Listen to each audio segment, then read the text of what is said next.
ليه ليلة صفرية مغربية زي ما أنا كاتب في العنوان؟ لأن الفرقتين المغربيتين اللي لعبوا امبارح في دوري أبطال أفريقيا تعادلوا 0-0. نهضة بركان اتعادلت مع بيراميدز 0-0، ونهضة بركان كانت مبهدلة بيراميدز بصراحة، وفي كورة كده في الشوط الأول كان الجون فاضي خالص، معرفش ازاي ما جاتش جون. المهم الاتنين بقوا سبعات، فرقتين التانيين اللي معاهم تعادلوا أصلا مع بعض فبقوا وحيد، كل فرقه معاها نقطه، فنسبه 95% بيراميدز ونهضه بركان صعدوا يعني. والماتش الجاي بتاع بيراميدز ونهضه بركان اللي هيبقى في مصر هو اللي هيحدد غالبا مين الاول والتاني، فدي نتيجه ايجابيه لبيراميدز انا شايف. آه، الجيش الملكي الجيش الملكي تعادل مع شبيبة القبائل في الجزائر برضو 0-0. ماتش الشوط الاول كان جامد قوي، الفرقتين هاجموا. الشبيبه كان اخطر، بس الجيش الملكي جاله انفراد كده، كان يعني الكوره كانت اتنين رايحين على الجون والجون صدها، فكان الجيش الملكي برضو كان ممكن يخطف عادي، بس هي النتيجه الاتنين بقوا معاهم نقطتين.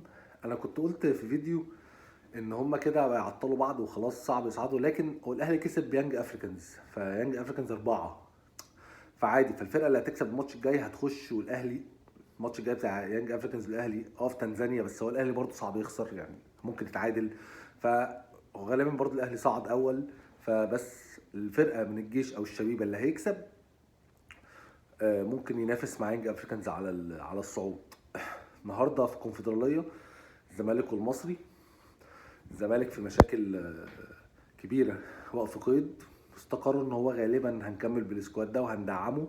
بعنا ناصر ماهر لبيراميدز عشان يدخل فلوس، مش هنفك بيها القيد، احنا هنجدد للعيبه بس، او هندي مرتبات اللعيبه.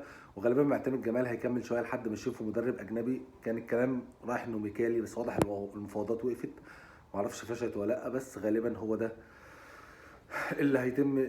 وكمان الاداره في الزمالك وجون ادوارد شايفين ان الزمالك يقدر ينافس بالسكواد ده لو حافظ عليه من غير تدعيم. فهنشوف النهارده ماتش الساعه 9 وربنا يستر. اخر حاجه الخطيب بعت محامين، ورمضان صبحي الحمد لله خرج، الحمد لله رجع بيته. معرفش هو الموضوع واقف في الماتشات، هو المفروض ان هو واقف 4 سنين، معرفش يعني رمضان لو قررت تطبق خلاص ابطل كوره، بس كفايه ان هو في بيته يعني. تعليقي الوحيد ليا في الموضوع ده ان جماهير الاهلي انتقدت الموضوع بعيدا عن رمضان، وقالت طب ما تشوف الاهلاويه اللي محبوسين برضو، الجماهير المحبوسه في ماتش ما تاخده، ولحد دلوقتي بقالهم سنتين ما رجعوش، فما دام انت قادر انك تطلع محامين وكده ما تشوف الناس دي.